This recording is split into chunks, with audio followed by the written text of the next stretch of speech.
боловсролсон телевиз Jet School of English хамтран үзүүлж байна.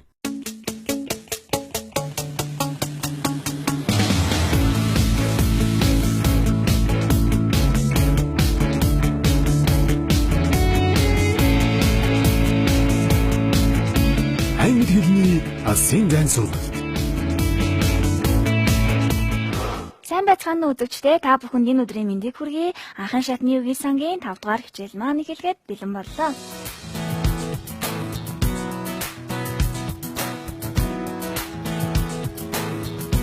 Бид өмнөх хичээлээрээ үйл хөдлөлөөр илэрдэг болон илэрдгүй үйл үгсийг авч үзсэн билээ. Харин өнөөдрийнхөө хичээлээр ижил үгээр орчуулдаг боловч утгын хувьд ялгаатай сонсох, ярих, харах гэсэн ойролцоо утгатай үйл үгсийг авч үзэх болно. Та бүхэн хичээлдээ идэвхтэй оролцоорой.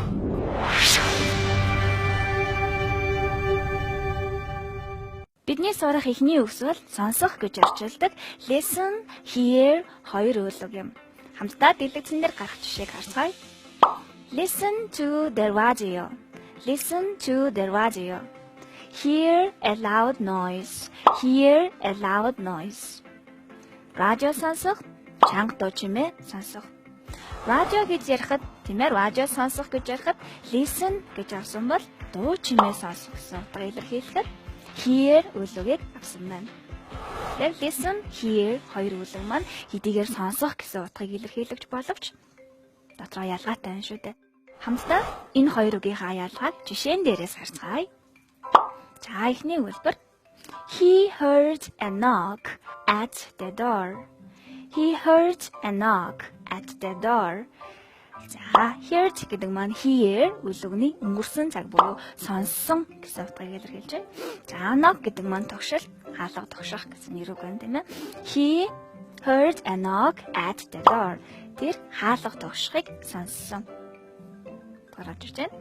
Хоёрдугаар үйлбэр Can you speak louder, please? I can't hear you. Can you speak louder, please? I can't hear you. За loud чанга гэсэн үг тийм ээ. Loud илүү чанга. Та жоохон илүү чанга яриад өгөхгүй юу? Би таныг сонсохгүй байна. I can't hear you. За 3 дугаар жишээг харцгаая. Listen to this song. Can you understand the words? Listen to this song. Can you understand the words? Энэ дог сонсоод үзтээ. За understand бидний өмнөх хичээл дээр үзэг байгаа. Ойлгох гэсэн үг тийм ээ. Чи үгийг ойлгож байна уу? За энэ 3 жишээнээс харах юм бол за хаалга тогшох, мөн хүний яриа зэргийг бид нэр огт анхаараагүй байж хахад тэр дуу чимээ чих рүү орж ир сонсогдно. Тэгэхээр энэ тохиолдолд бид нар hear үйлгийг авсан байна. Харин радио сонсох, дууны үгийг сонсоход хүмүүс югнөө гэд анхааралтай чагнах учраас listen гэсэн үйлгийг сонгож авчээ. Тэгэхээр жишээнээс харах юм бол listen гэдэг бол бид нар анхааралтай тийм ээ сонсох, харин hear бол биднийг огт анхаараагүй байхад тэр дуу чимээ ирж сонсогдох гэсэн утгыг илэрхийлдэг байна. Тэгвэл бид сонсох гэсэн үгтэй цуг ямар нэр үгсийг ашиглаж болох вэ? Хамтдаа нэр үгс сурцгаая. За эхний үг MP3 player. MP3 player. MP3 тоглуулагч. An argument. An argument. За хэрүүл маргаан гэсэн нэр үг байна тийм ээ. The music. The music. Хөгжим. A car signal. A car signal. Машины дууд дохоо сигнал тийм ээ. A crying baby. A crying baby. Уйлж байгаа хүүхэд хүүхдийн уйлах чимээ. Эдгээр 5 нэр үгийг бид нэр сонсох гэсэн үгтэй хамт хэрэглэж байна.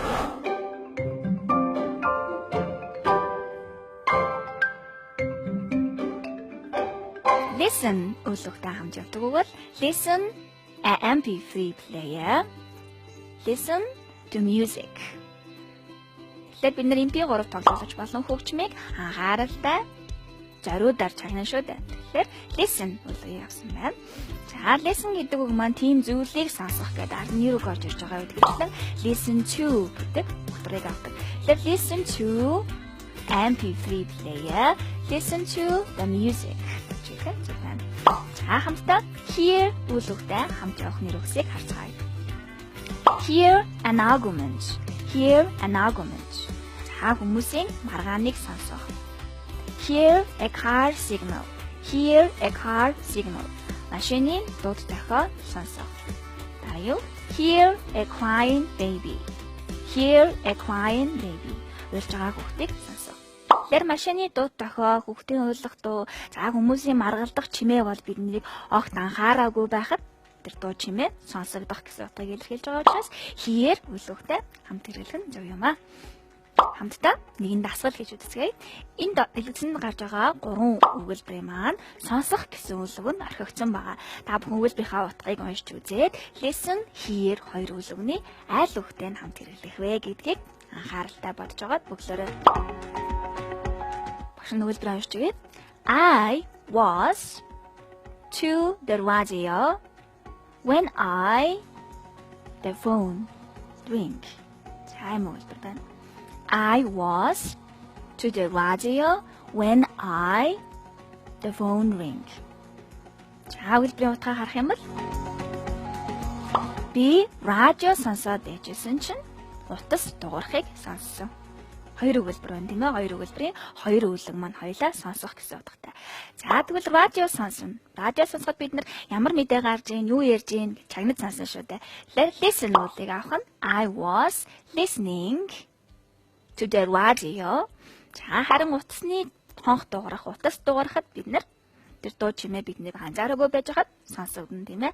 Тэгэхээр when I hear үлийг авах нь за дийг нь аваад when I heard a phone ring. When I heard the phone ring. За өгүүлбэрээ бутан дээр нь унших юм бол I was listening to the radio when I heard the phone ring. Утас дуурахыг сонсох үедээ би радио сонсоод байжлаа гэсэн хэлбэр байна. Дараагийн хэлбэрийг харцгаая.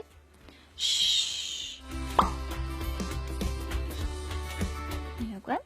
Did you that? Энэ сонсох гэсэн үг орж ирэх юм тийм ээ. Did you that? За энд мөн хоёр сонсох гэсэн үг орж байна. За эхнийх дээр нь сонстоо гэж байна. За тэгэхээр сонстоо анхаарлаа хандуулаад сонстоо гэсэн утга байгаа учраас listen. Тэгмээ харин дараагийн өгүүлбэр дээр чи энэ дуу чимээг сонссон уу? За дуу чимээг бид нэр анхааралтай биш сонссон тийм ээ. Тэгэхээр did you hear that? Did you hear that? Өгүүлбэр бүтнээр нь унших юм бол listen. Did you hear that? Ханаа тийм ээ. Чимээг байгаараа сонсч идэ. Чи энэ дуу чимээг сайн сонсов уу? Гэсэн утгаар орж ирж байна гэсэн. Бидний сурах дараагийн үгс бол харах гэж орчуулдаг see, look, watch гурван үлэг юм. Хамтдаа жишээ харцгаая. Look, it is snowing. Look, it's snowing. Хардаа цаас орж байна. Гэсэн үгэлбэр дээр цаас орох тийм ээ. Хардаа гэхэд look гэж авсан байна. I can see a cloud in the sky. I can see a cloud in the sky. Би тэнгэрт байгаа нэг үлийг харж байна. Заавал харах гэсэн see a cloud гэсэн байна тийм ээ. 3 дугаар жишээ I like watching horror movies. I like watching horror movies. Би аимшигын кино үзэх дуртай. За жишээнээс харах юм бол see гэдэг маань тийм ээ. Тухайн биетийг, тухайн эд юмсыг ерөнхийд нь харах гэсэн утгыг илэрхийлж байна. Мөн бидний харж байгаа энэ тийм ээ харах энэ үнцэгт ямар нэгэн эд зүйл бидний нүдэнд өртөж байгаа гэсэн утгаар ярьж байгаа юм бол see гэж ашиглаж байна тийм ээ. Харин look бол тухайн биетийн тодорхой нэг хэсгийг нь онцгойлон харах гэсэн утгыг илэрхийлдэг байна. Онцгойлон харах. Жишээ нь тэнгэр рүү хардаа look at яг тэнгэрийн тэр хэсгийг нь харна тийм ээ look. Харин watch гэсэн үлэг маань тухайн хөдөлгөөнтэй эд зүйлийг тийм ээ хөдөлж байгаа биетүүдийг удаан хугацаанд анхаарлаа хандуулад харах, ажиглах гэсэн утгыг илэрхийлдэг байна. Тэгэхээр харах гэсэн утгатай эдгээр 3 үгс маань утгын хувьд маш их ялгаатай шүү дээ. За тэгвэл бид нар юу харж болох вэ? Хамтдаа харах гэсэн үлгүүтэй цуг орж болох нэр үгсийг сурцгаая. За эхний үг. The book cover. The book cover. За номын нүүр. Номын нүүр зураг байна. A plane in the sky. A plane in the sky. Тэнгэрт байгаа онгоц. Нисж яваа онгоц. The bird. The bird. Самбар. A movie. A movie. Кино. A bird. A bird. Шувуу. A motor racing. A motor racing. За мотоциклийн уралдаан.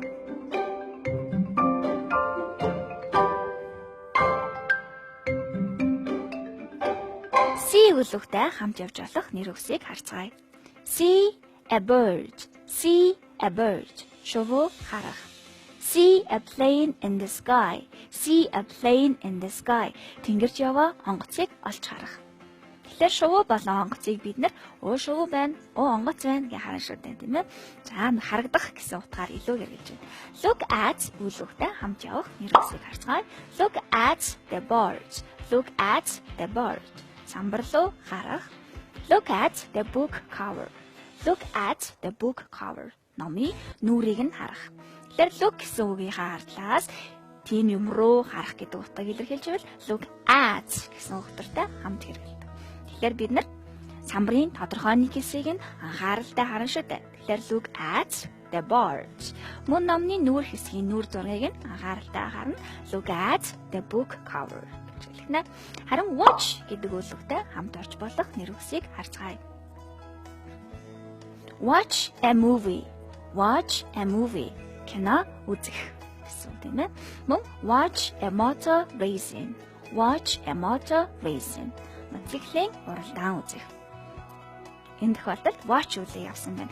Кино болон мотоциклийн уралдаан тэмцээнүүд маань үйл явдалтай. За тэнд орж байгаа биетүүд маань хөдөлж байгаа шүү дээ, тийм ээ. Тэгэхээр бид хөдөлгөөнтэй хөдөлж буй биетүүдийг анхаарлаа хандуулаад удаан хугацаанд харах гэсэн үйл үгийн утгаар watch үлгийг хэрэглэнэ. Тэгэхээр see, look at, watch гэсэн гурван үг маань утгын хувьд ялгаатай байна. Хамтдаа see, look at, watch гэсэн гурван үгийг өгүүлбэрт оруулж хэрэглэж үзье. За эдгээр гурван өгүүлбэрийн харах гэсэн үйл үс маань гээгцэн байгаа. Хамтдаа өгүүлбэрээ харж агаад see, look at, watch гурван үгээс тохиолгыг нөхцгөөе. За эхний өгүүлбэр. I can him. He is over there. I can энэ үгэл маань хаан тийм ээ. I can him. He is over there. Би түүнийг харж ин тэр тэнд л байна шүү дээ. Гэсэн үг тийм ээ. За тэнд байгаа хүнийг бид нэ ширтэл авахгүй тийм ээ. За тэгэхээр энэ тохиолдолд see үлгийг авах нь I can see him. He is over there. Тэр надад харагдаж байна. Тэр тэнд байна.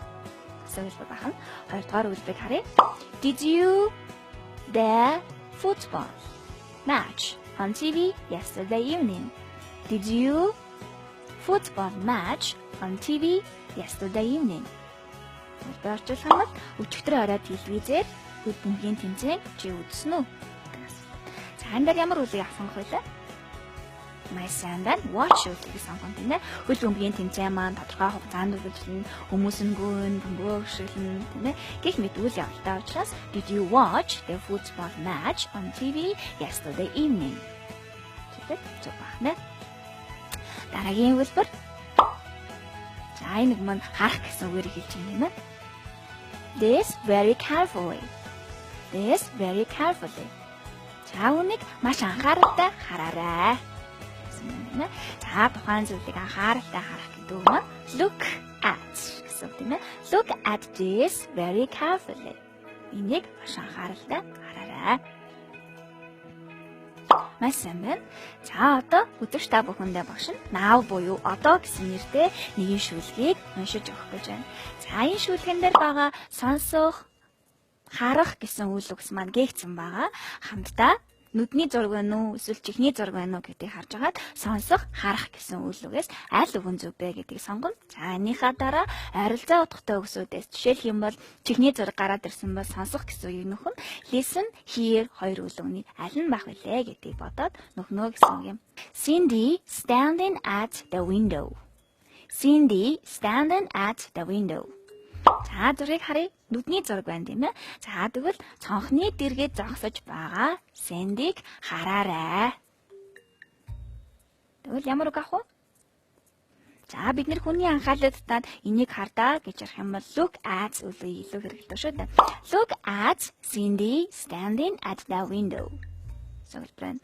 Дараагийн хэлбэр I wonder what she can. За can үлгний ардлаас орж байгаа юм. За мөн нүдний зураг байна. Тэгвэл харах гэсэн утгаар орж ирж байна тийм ээ. I wonder what she can. би түүнийг юу харж байгаа юм болоо гэж гайхаж байна. За цонхоор харна. Харах гэсэн ерөнхий утгыг илэрхийлж байна тийм ээ. See үлгийг авна. I wonder what she can see. Юу харж байгаа юм болоо гэж би гайхаж байна. За дараагийн хэлбэр. She is in the people. She is in the people. За энэ дэр мөн бүдний зураг байна. Харна тийм ээ. За ямар хүмүүсийг харж байгаа юм бол she is the people waiting at the bus stop. Автобусны буудлын дээр автобус хүлээж байгаа хүмүүсийг харж байна. За хамтдаа төсөөлцгөө. Автобусны буудлын дээр автобус хүлээж байгаа хүмүүс маань хоорондоо ярьж байгаа, богц ажиллаж байгаа, уус сууж байгаа. За мөн цаашаа наашаа хөдөлж байгаа шүү дээ. Тэгэхээр хөдөлгөөнтэй биетүүдийг удаан хугацаагаар харах гэсэн үгийг энэ тохиолдолд авна. Тэр үг маань watch гэсэн үг байгаа. Тэгвэл she is watching the people waiting at the bus stop. Тэр бахан тийм ээ. Дараагийн үгийг харцгаая. She can the cars driving past. She can the cars driving past. За нөхөг маань чихний зурагтай сонсох гэсэн үгийг авах нь тийм ээ. Listen, hear хоёр үгний аль нь вэ? За she can хажуугаар нь өнгөрч яваа машинуудыг сонсож байна гэсэн үг. Хажуугаар өнгөрч байгаа машины дуу чимээг бол бид нар юу гэж анхааралтай чагнахгүй. Энэ дуу чимээ маань бидний чих рүү орж ир сонсогдно. Огт анхаараагүй байхад тийм ээ. За тэгвэл hear үгийг авах нь байна. За she can hear the cars driving past. Дараагийн хэлбэр. But if she carefully, she'll be able to the wind too. За энэ хоёр үгэлбэрт мөн хоёр чихний зэрэг гараад ирсэн байна тийм ээ. Сонсох гэсэн үг нь гээгцэн бахан хамтдаа сонсох гэсэн үгийг нөхөө. But if she carefully хэрвээ тэр маш анхааралтай сонсох юм бол за юмыг анхаарал сонсох гэсэн утгатай үг маань listen гэсэн үг байгаа шүү дээ. If she listens carefully маш сайн. За маш анхааралтай сонсч чадах юм бол тэр салхийг ч гэсэн сонсож чаднаа. За will be able to гэдэг маань can гэсэн үгний ирээдүйн цагийн хэлбэрт хэрэглэгдэх үг байна тийм ээ. She will be able to the wind too. Салхийг ч мөн сонсож чаднаа. За энэ сонсох гэсэн үгээр listen, hear аль үгийг авах вэ? За салхины дуу чимээг бол бид нар юу гэж сонсогдгоо. Салхины эсрэг тэр дуу чимээ бидний чих рүү огт анхаараагүй байхад орж иж сонсогдно. Тэгэхээр she will be able to hear гэсэн үг маань зөв байна. She will be able to hear the wind too. Салхийг ч мөн сонсож чаднаа. За багшин шүлгээ бүтнээр нь уншиж өгье. Look at Cindy standing at the window. I wonder what she can see. She's watching the people waiting at the bus stop. She can hear the cars driving past. If she listens carefully, she'll be able to hear the wind too. За ийм шүлэг байсан байна. Та бүхэн шүлгээ цээжлээрээ listen, hear, look at, watch, see гэсэн тав үг маань тавлаа энэ шүлгэн дотор багтсан байна шүү дээ.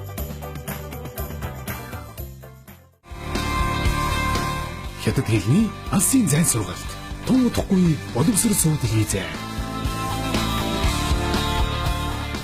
Үзэгчдээ анхан шатны үгсийн сангийн 5 дугаар хичээл маань үргэлжилж байна. Бид өнөөдрийнхөө хичээлээр ярих, сонсох, харах гэсэн утгыг илэрхийлдэг ойролцоо утгатай үйл өгсүүдийг үзэж байгаа юм.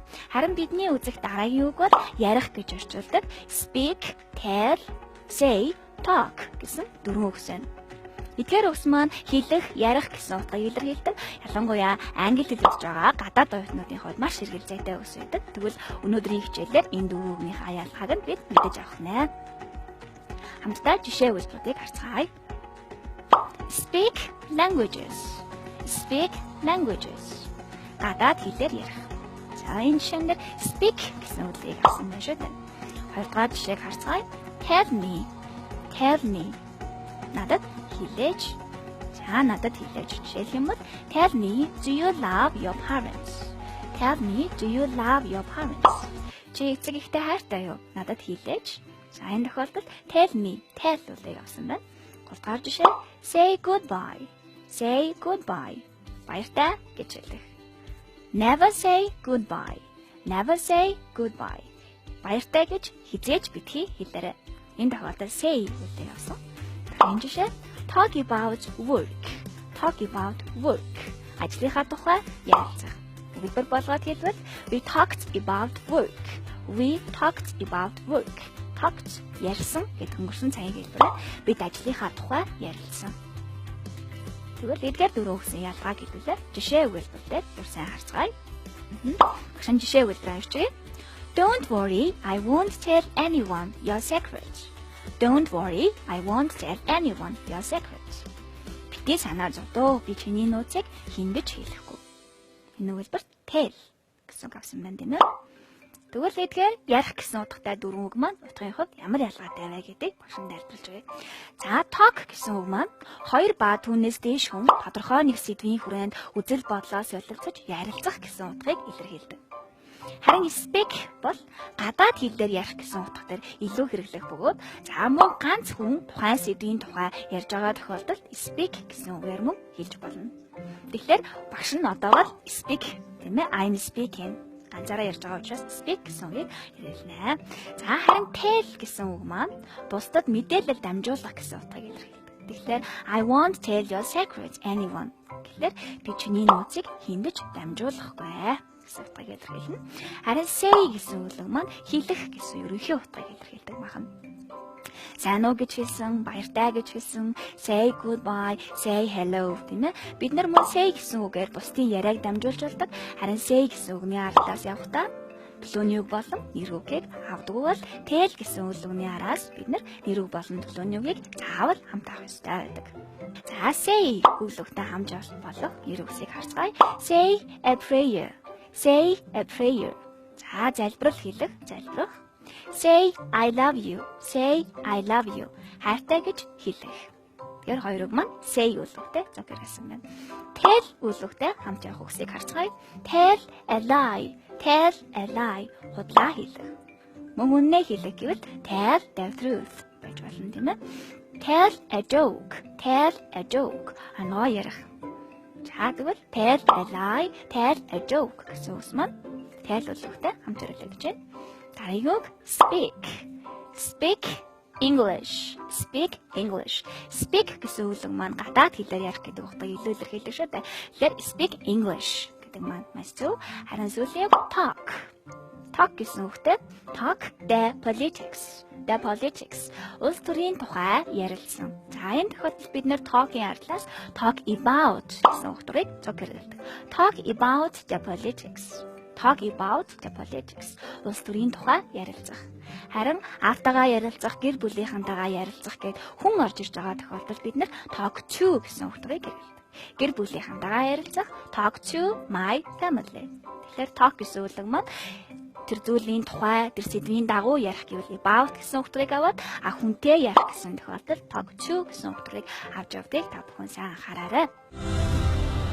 Таны амжилтын жигүүр болсон 20 жил. JET School of English.